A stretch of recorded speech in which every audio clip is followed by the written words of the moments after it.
Hey you guys, it's been a minute, but I'm super excited to get back on it. So welcome to the drop, or welcome back to the drop, where we are going to be dropping truth and wisdom. So we're still reading this book, obviously, because we only read one chapter. So let's read the second chapter. Also, let me know in the comments how y'all's week has been going and all that fancy stuff. I'd love to hear about it. Alright, so chapter 2, Battlefield of the Mind by Joyce Meyers. This one's called Where is My Mind? In the previous chapter, we learned that a busy mind is not normal, but there are other things that can make the mind abnormal too. In this chapter, we'll go through a couple more. How many times has this happened to you? You're sitting in a class at school, and for a while, you're tuned in to everything the teacher is saying. You're absorbing the information and even taking notes. Then for some reason, your mind decides to take a little trip, maybe to a friend's house, weekend plans, or across the country to visit a cousin. After a while, the lecture starts coming through again, but you look at your watch and realize, mentally speaking, you were somewhere else for the past 12 minutes. This has happened to me too, even at church. It's something common to all of us. Mind wandering is average, but it's not normal. Too many people spend years allowing their minds to wander off. That's because they've never applied the principles of discipline to their thought life. They would never let a child, a younger sibling, or even a pet wander off to who knows where, but they do it in their thoughts all the time.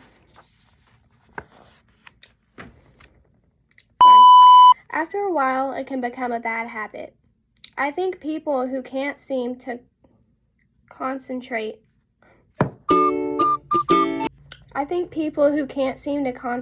quite often think they are mentally deficient. And I believe God has given us mental and physical health professionals for us to use when we need help.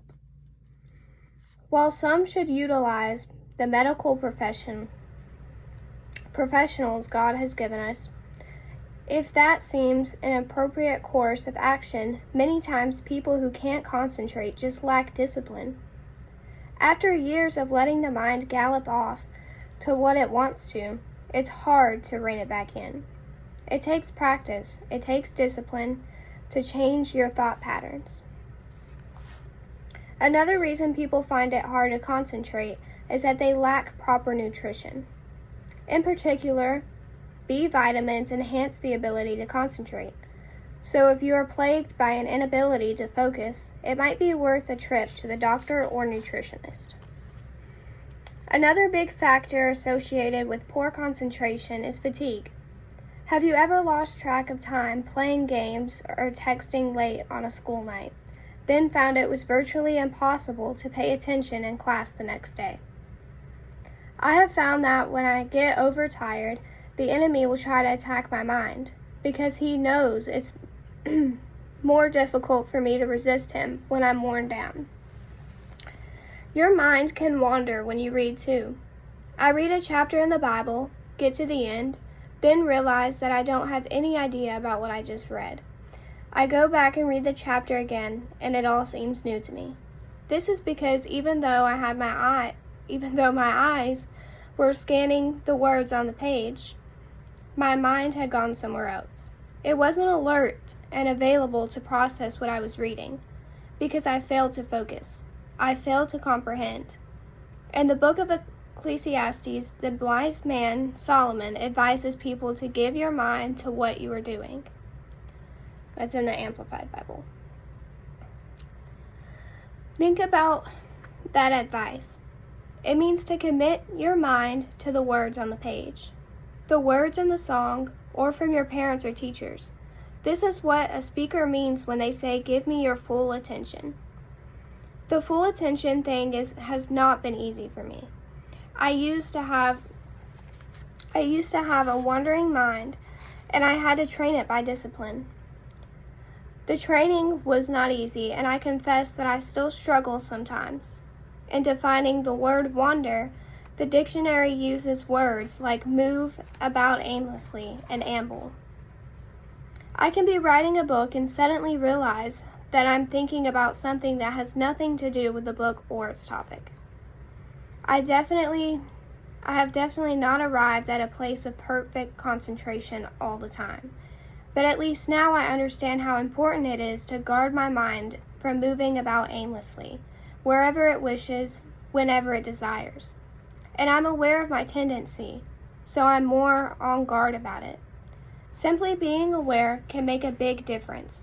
In conversations with my husband, Dave, I used to listen for a while, then take a little mental vacation and miss huge chunks of what he was saying. There was a time when I would try and cover up my inattentiveness, nod affirmingly, and pretend I caught every single word. This was disrespectful as well as dishonest.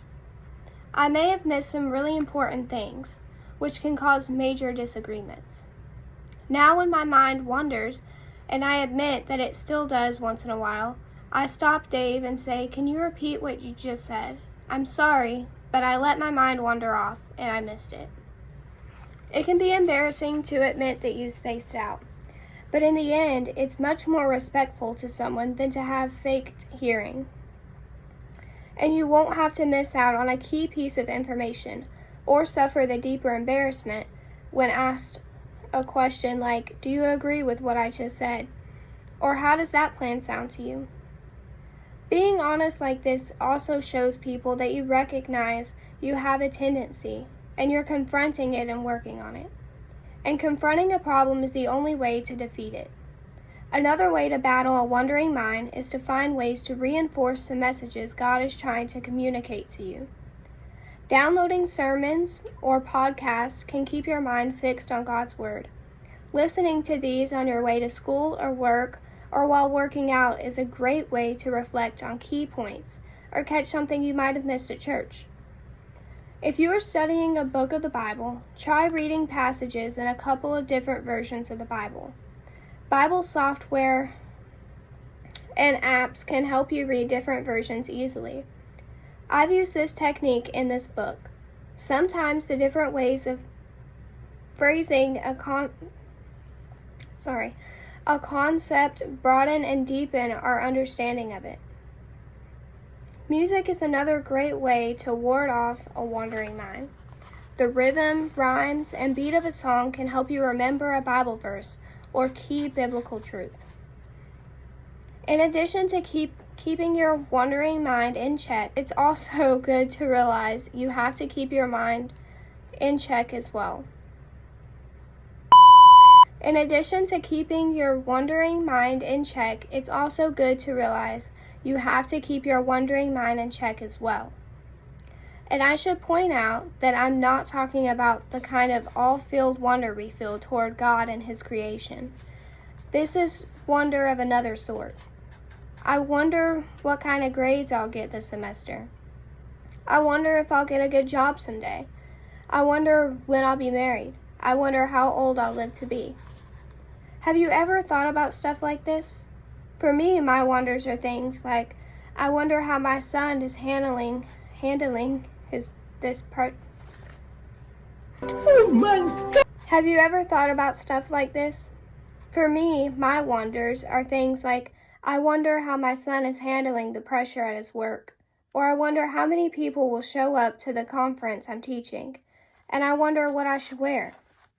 These kind of statements reflect the idea of wonder that's defined as a feeling of puzzlement or doubt. If your mind is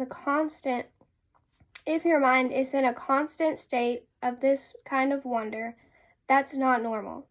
It's just a waste of time and it stirs up unnecessary worry. I have found that I am much better off doing something positive rather than just wondering about how things will work out all the time. For example, instead of wondering how my son is doing, I can pray for him, encourage him, and help him if he needs it. And instead of fretting over conference attendance, I can prepare well, commit to doing my best, and then turn the matter over to the Lord and trust Him to work out all things for good, regardless of who or how many show up. The puzzlement brand of wondering breeds indecision, and indecision causes confusion. And this state of mind prevents us from receiving from God, by faith, His answers and direction for our life. Isn't it a better idea to have your mind focusing on good and faithful things, rather than wondering about something you have no control over? Note that in Mark 2:23 through 24, Jesus does not say, "Whatever you ask for in prayer, wonder if you will get it." Instead, He says, "Whatever you ask for in prayer, believe that you will receive it." As Christians, we are sometimes called believers, and that's because we are supposed to believe, not doubt.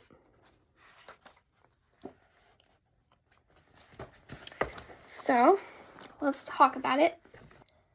I used to be a really bad overthinker. I would be like, what if I sing at church? So I'd be like, what if I mess up? And then when I was doing a solo at church, I was like, I'm really like, what if I actually really mess up, in front of all these people and everything. And I just got to thinking about it, and I got so lost in my thoughts, and my thoughts ran so deep. Don't let your thoughts get so deep, because let me tell you something. As soon as you get a thought like that, you need to knock it down. And I love that how my pastor put it. I don't know if he got it from somebody. I don't remember what he said about that, but he said, smack it down. This was last Sunday. He said, smack it down.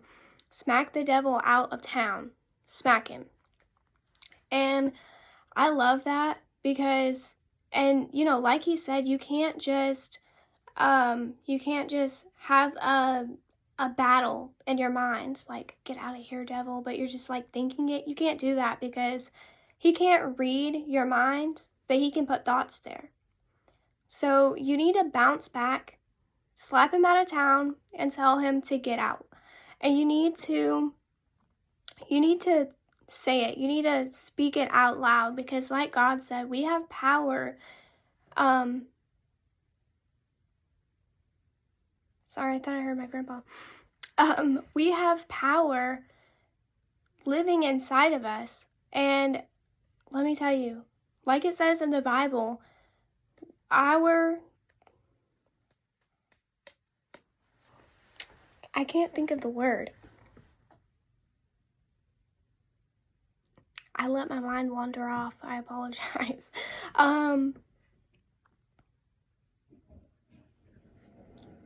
It's some kind of verse that says,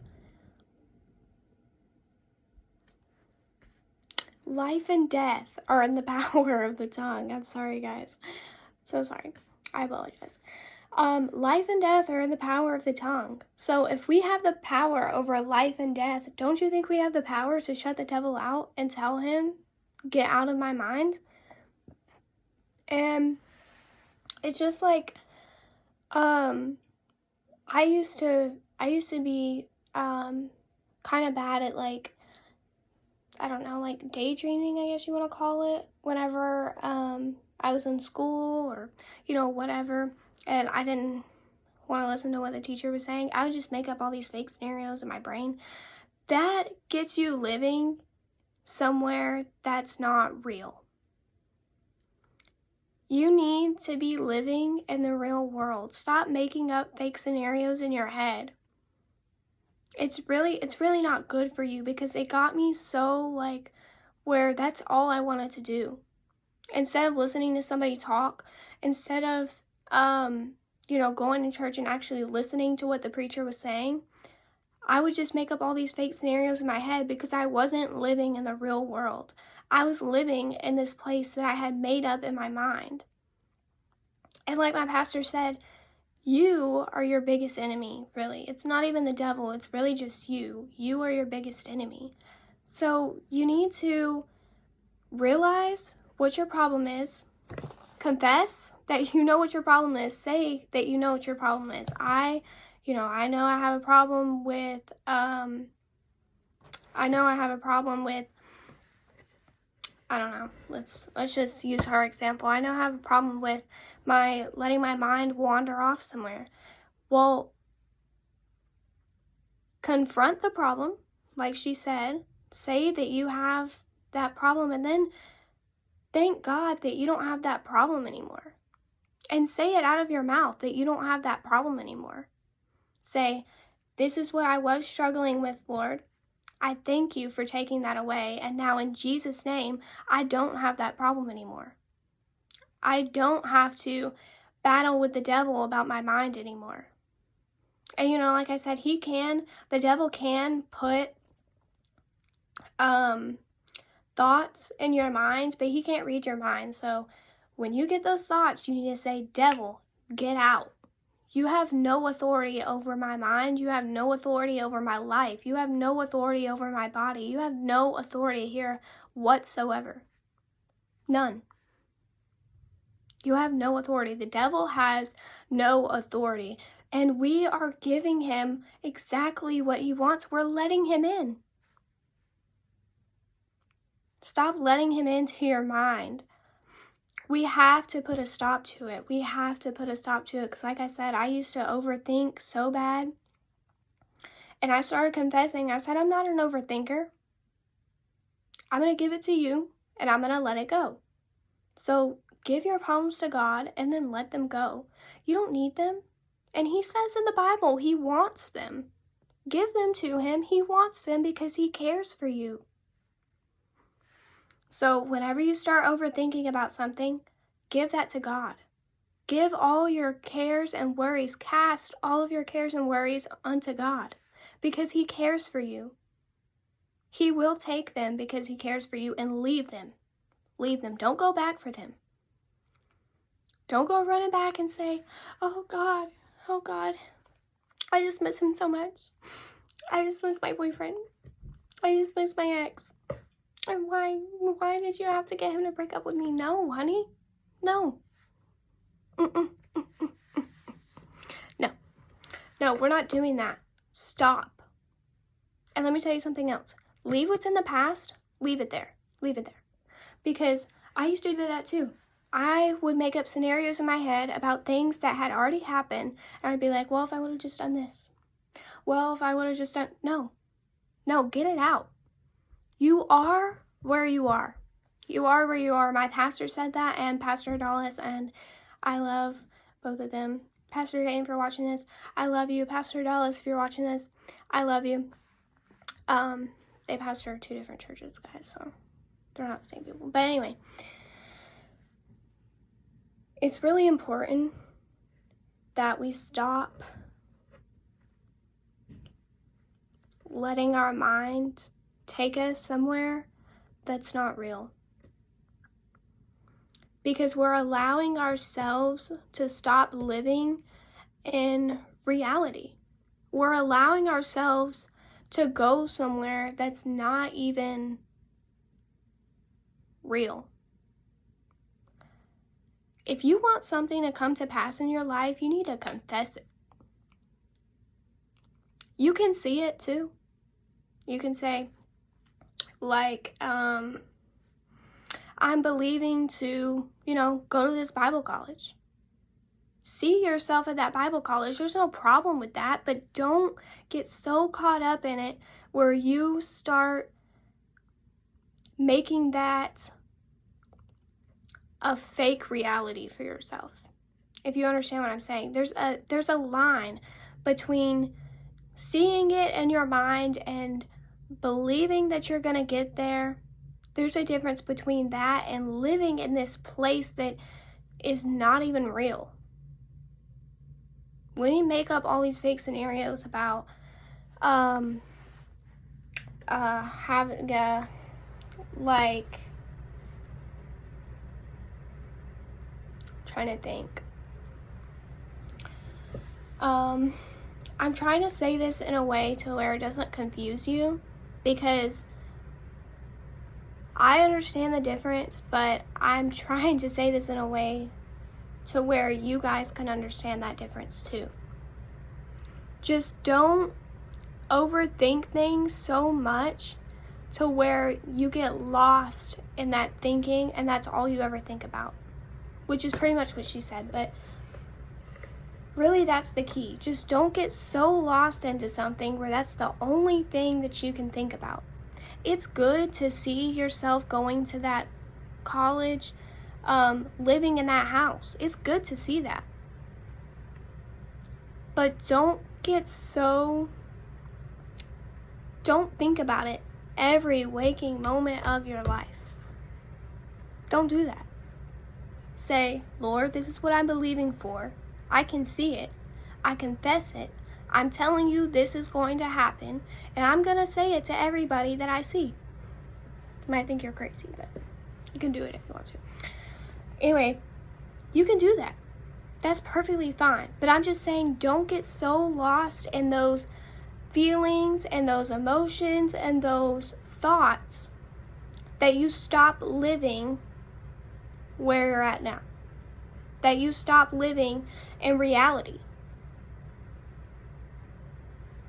You see what I'm saying? That can become your reality. Of course it can. But don't think about it so much. Just, like I said, confess it and give it to God. But don't think about it so much to where you're not even living where you're at now. Because like those pastors said, and like I'm telling to you now, you are where you are. So be happy where you're at right now, but believe for more. Believe for more. I'm trying to learn to be happy where I'm at right now, and I honestly, you know what? I'm doing better and better and better at it every single day of my life, because I'm going to start being happy where I'm at right now, but believing for more, believing for better. I can see myself doing more. I can see myself doing better. But I haven't gotten so caught up in those thoughts that I've allowed myself to stop living here.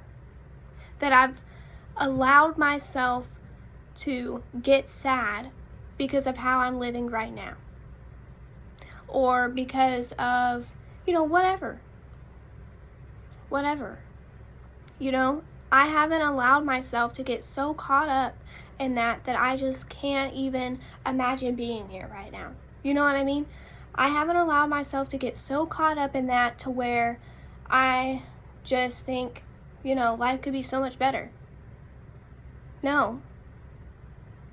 In all things, give thanks. So I'm thanking God for where I'm at right now.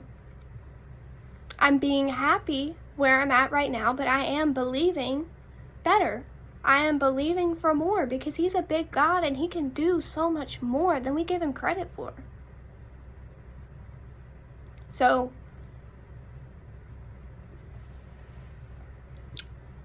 again, it's good to see it. It's good to thank God for it. And it's good to confess it. But don't get so caught up in those thoughts that you no longer know where you're at now. That you are no longer thankful for where you're at now. That you are no longer happy where you're at now. Just be happy. Be thankful. And give it to God. Believe for more. Confess it. And give it to God. Because like I said, He cares for you and He wants that. He wants you to give Him all of your cares, all of your worries. He wants you to cast them on Him. He doesn't want you to have to suffer that. To have to suffer with, holding all of that in. No, He wants to take it from you. So anyway, just to wrap this up and to wrap up what she was saying in here, just don't allow yourself to get so wrapped up in your thoughts and your emotions and everything that you don't realize what you have now. That you don't You know, because like I said, I mean, just see yourself. It's perfectly fine to see yourself with that book that you want, with that dog that you want. It's perfectly fine to see those things for yourself. See them, believe them.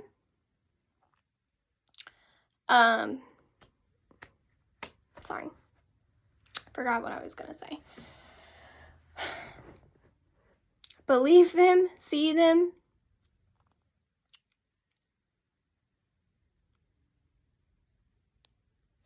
Okay, I just let my mind wander off again, apparently.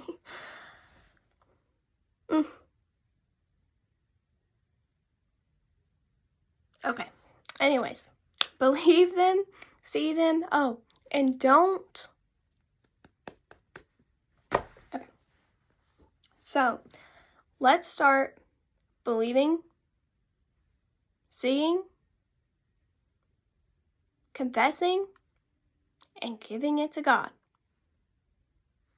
That's all we need to do. Believe this is what's going to happen. Start to see it. Keep confessing it and keep giving it to God. Every time those thoughts come up in your mind, keep giving them to God. Because like I said, you don't want to, and I know I said this 20 times for the whole almost 30 minutes that this video is, but just please don't let your mind get so wrapped up in those thoughts about what you could have, where you could be, you know, whatever. Just let that go. Believe it, and God will make it happen. Whatever you ask for in prayer, it will be done for you. So, ask for it in prayer, confess it, say, Lord, I receive that. I'm going to get there. I'm going to have that. But just don't think about it every waking moment of your life. Just give it to God. So, say it with me. Okay? We're going to believe it. We're going to see it. We're going to confess it. And we're going to give it to God. Those are the 4 things that those are really just the biggest 4 things that you really have to do. I mean, those are like, you know, like you can live worry-free for the rest of your life by believing it, seeing it, confessing it, and giving it to God. I mean, that is literally living worry-free, because you're just believing it, you're going to see it, and then you're going to confess it, and then you're going to give it to God, and you're not going to think about it every waking moment. But you are going to take the steps towards getting there, because that's moving in faith. If you believe it, you're going to move in faith. If you believe that you're a millionaire, what do most millionaires do? Well, since they're millionaires, they give their money to people. So if you're believing to be a millionaire, see yourself as a millionaire, but don't stay in that spot. So believe that you're a millionaire, see that you're a millionaire, confess that you're a millionaire, and give it to God. And He will tell you what you need to do. So I guess really the 5th step is to act on it. We need to act on it. If there's something you're believing for, you need to act on it. Don't just stay there and be like, well, I'm believing to be a millionaire, but, you know, I'm just praying that one day God will just drop the money into my hand. No, honey, no. Sweet cakes, no. He's not just going to drop the money in your hand without a lick of work from you. If there's something that, you know, if you want this Bible, buy some Bibles, give them out. You reap what you sow. You reap what you sow. So, Anyway, I hope you guys got something out of this video. Let me know in the comments below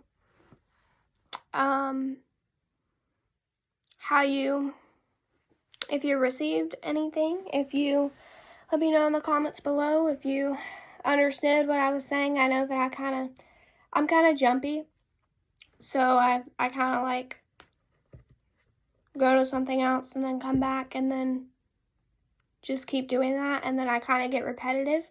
So let me know if I need to work on that, because I feel like I might kind of do, but that's okay. It's okay. So anyway, let me know if you got something out of this video. Tell me how your week's going. Tell me what you want to see in these videos. If you have any questions, please, please, please put them in the comments. I'll answer them. And if you don't want to put them in the comments, then I don't know what to tell you. I'm just kidding. You can DM me, my Instagram. You can just do that. Yeah, if you have any questions that you don't want to just put out there, I totally understand. But yeah, guys, I hope you got something out of this, and have a blessed rest of your day. Remember, I love you. Jesus loves you. Mwah.